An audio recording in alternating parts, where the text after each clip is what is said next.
three-act story, The Hollow Men of Badger's Drift, Act 2, The Gathering Shadows, The Forgotten Journals. Avery awoke to the sound of rain tapping against his window. The world outside the old mill house was even darker than the day before, with the sky churning like a pot of boiling tar. He shivered, the memory of last night's encounter with the ash figure still fresh in his mind. He'd barely slept, his dreams plagued by shadowy figures and whispering voices that spoke in a language he couldn't understand. His first instinct was to leave, to pack his things, climb into his car, and drive until the mist and the fear were distant memories. But something held him back, curiosity perhaps, or the faint hope that understanding the village's secrets might make them less terrifying. Avery dressed quickly, the air in his room damp and cold, and ventured downstairs. The gaunt woman was back, standing in the kitchen as though she'd never left. Her eyes, sunken and shadowed, flicked to him briefly before returning to the pot she stirred on the stove. "I need answers," Avery said, skipping pleasantries. She didn't respond. The only sound was the bubbling of whatever broth simmered in her pot. "Look, I know something's wrong here. That effigy, the carvings, the people, they're all hiding something." He hesitated, then added, "I saw something last night, in the woods." At this she stiffened. Slowly she turned to face him, her face expressionless, but her eyes sharp. "What did you see?" "Something humanoid," Avery said, struggling to find the right words. "It wasn't human, though. It was wrong. And there was an ash figure in the stone circle." Her lips pressed into a thin line. For a moment she seemed to weigh her words, then said, "You shouldn't have gone to the circle. I didn't know it was off limits." Avery snapped, frustration bleeding into his voice. "I'm tired of cryptic warnings. If you know something, just tell me." She sighed, setting the wooden spoon down with deliberate care. "Wait here," she said, and disappeared into the shadows of the house. Avery leaned against the counter, his nerves on edge. He half expected her not to return, but a few minutes later she reappeared, clutching a worn leather-bound book. Its cover was cracked, its pages yellowed with age. "What's this?" he asked. "Answers," she said simply, placing the book on the table. Avery opened the book carefully, the brittle pages crackling under his fingers. It wasn't a single narrative, but a collection of journal entries, sketches, and what looked like research notes. The handwriting varied, some scrawls almost illegible, others neat and precise. The first entry he read was dated 1863. "The wicker crown stands as it always has, its presence both protector and prisoner. The villagers say it wards off the hollow men, but I've seen them, lurking at the edge of the woods, their ember eyes watching, waiting. They are not repelled by the effigy, they are drawn to it." A chill ran down Avery's spine. He flipped to another page, this one a sketch of the effigy surrounded by spirals and knots. Beside it was a note. "The carvings are ancient, older than the village itself. Protective sigils, according to local law, but what they protect us from, no one will say." "What are the hollow men?" Avery asked, his voice hushed. The woman didn't meet his gaze. "They're what comes when we forget the old ways. When we stop paying the price." "What price?" She hesitated, then gestured to the book. "Keep reading." The next entry was written in 1904. "The hollow men are not men at all. They're shadows given form, born of despair and malice. They come when the veil is thin, when the wicker crown is weak. Last night I heard them in the fog. Their whispers filled my ears, their claws scraped at my door. I fear the effigy alone will not hold them back for much longer." Avery felt the walls of the room closing in. The effigy is supposed to stop them, but it's failing? "It holds them at bay," the woman said quietly, "but it's not enough on its own. The stones, the carvings, the rituals, they're all part of it. Without them—" She trailed off, her expression grim. Avery turned the page and found a more recent entry, written in 1977. "The village is dying. The old ways are forgotten, dismissed as superstition. The wicker crown still stands, but its power wanes. Last night I saw them just beyond the circle of stones. They are bolder now, hungrier. I fear for what's to come. The final note was scrawled hastily across the bottom of the page. The hollow men are patient. They know we will falter. Avery slammed the book shut, his pulse racing. Why haven't you told anyone? Why haven't you? What would we say? The woman interrupted, her voice sharp. That the village is haunted by shadows. That we rely on a crumbling effigy to keep them away? No one would believe us. And even if they did, would they help? Avery opened his mouth to respond, but was interrupted by a loud knock at the door. The sound reverberated through the house, heavy and deliberate. The woman paled. Don't answer it. The knock came again, louder this time. Who is it? Avery asked, his voice barely above a whisper. Not who, she said, clutching the edge of the table. What? The knocking stopped, replaced by a low rhythmic scraping, like nails dragging across wood. The sound sent shivers down Avery's spine. Upstairs, the woman hissed, grabbing his arm. Now, she shoved him toward the staircase, her eyes wide with fear. The scraping grew louder, more insistent, as Avery stumbled up the stairs. At the top he turned to look back, but the woman was already bolting the door, her hands trembling as she slid the latch into place. And then, just as suddenly as it had started, the noise stopped. The silence was worse. Avery held his breath, his heart pounding in his chest. He took a step back from the landing, his foot creaking on the old wooden floorboards. From outside, a single voice called softly, impossibly close to the window. Avery. The gathering shadows, the wrong trail.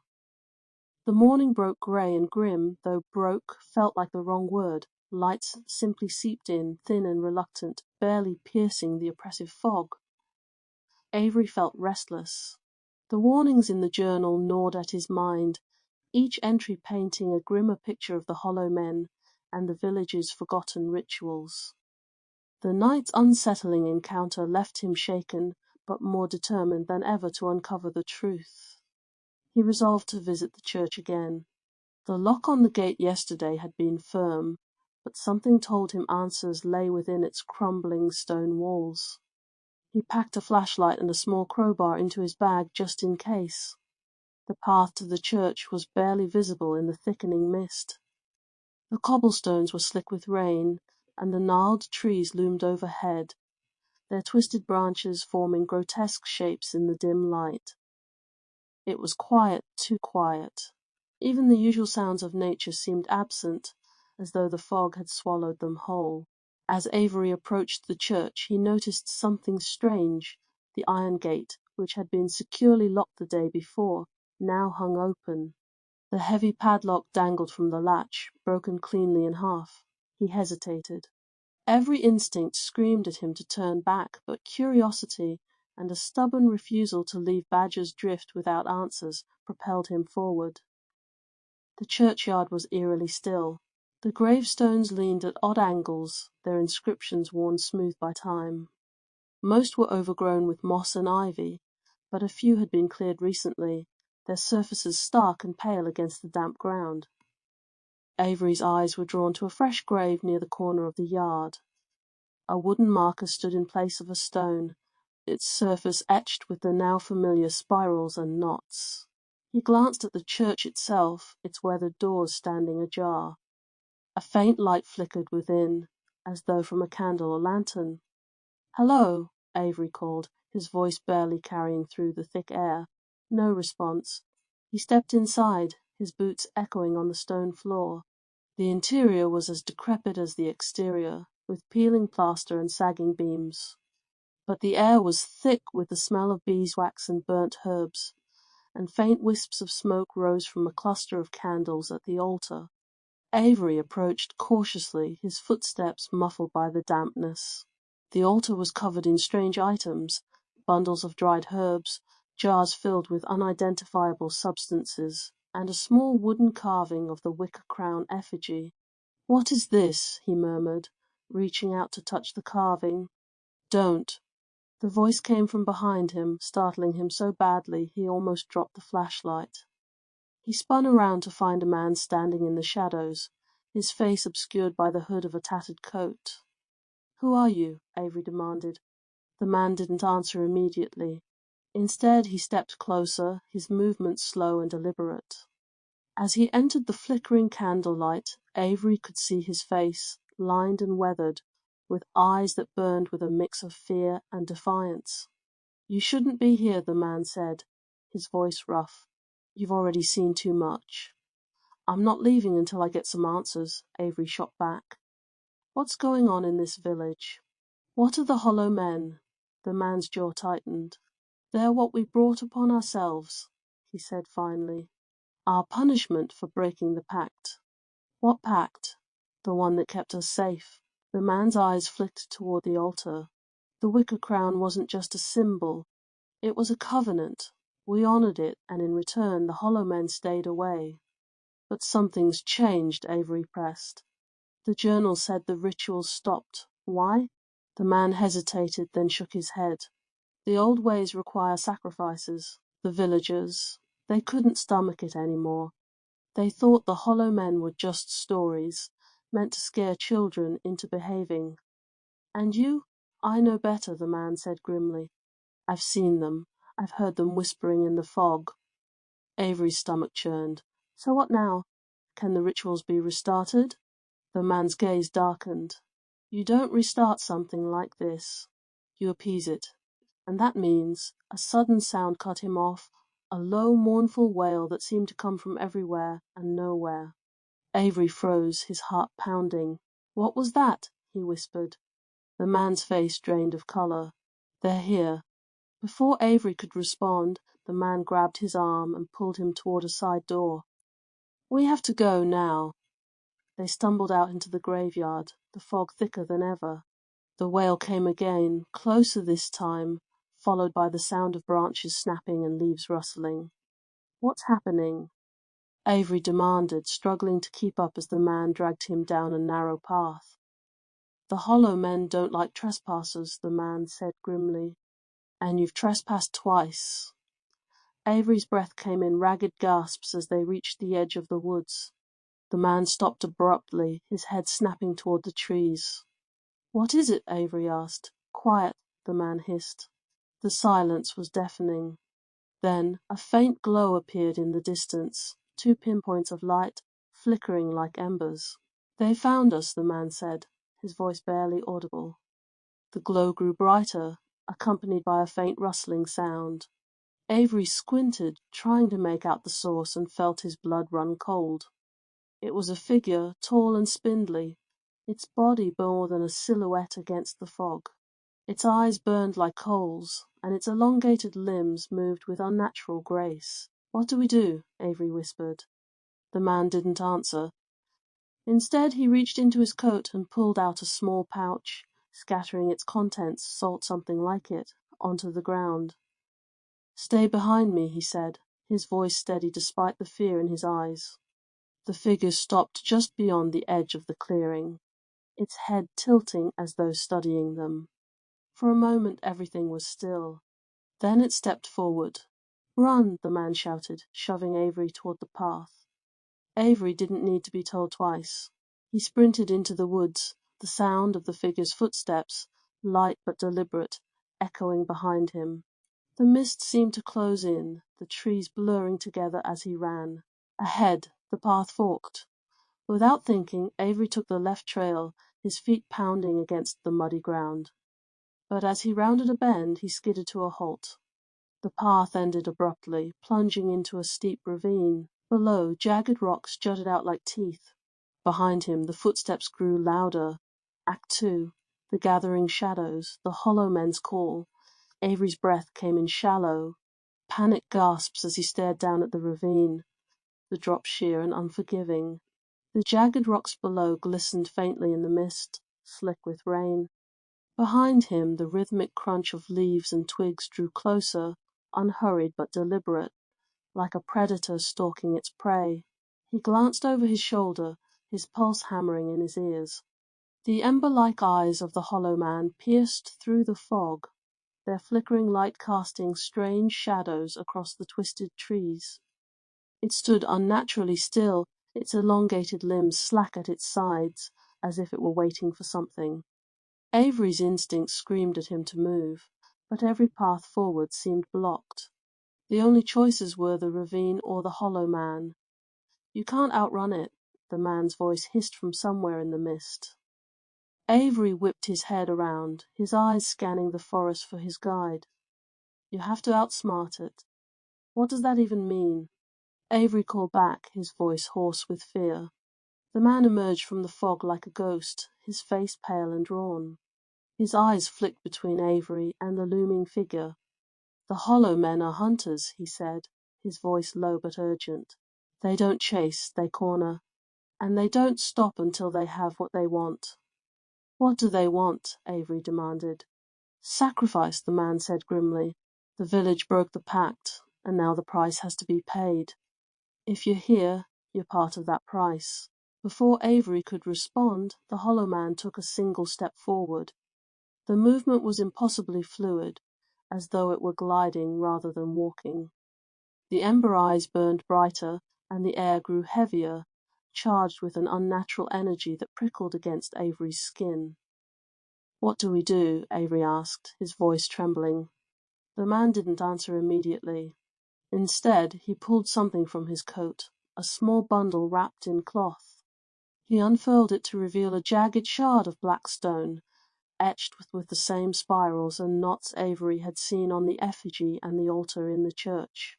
"This is warding stone," the man said, holding it out to Avery. "It won't stop them, but it'll slow them down. Keep it on you and don't let it touch the ground."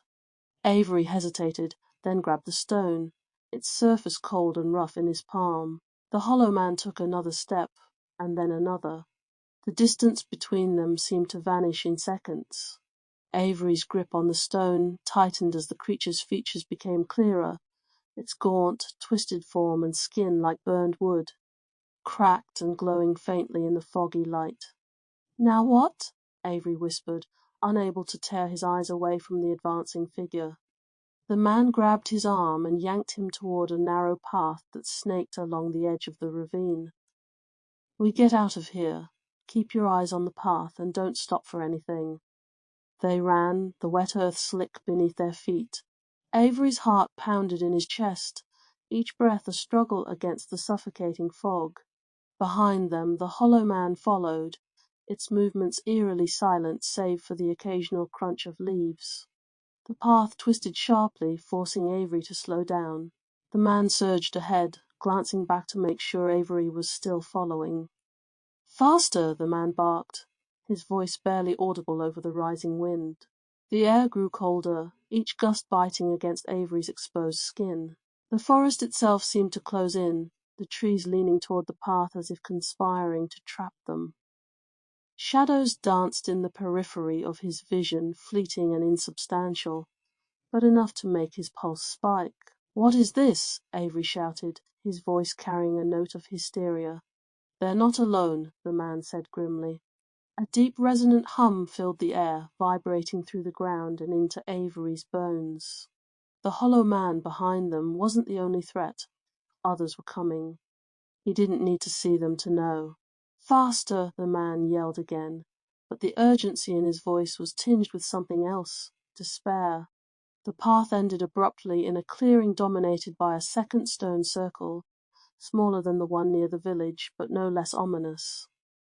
The stones here were darker, their spiral carvings glowing faintly red as if they were alive.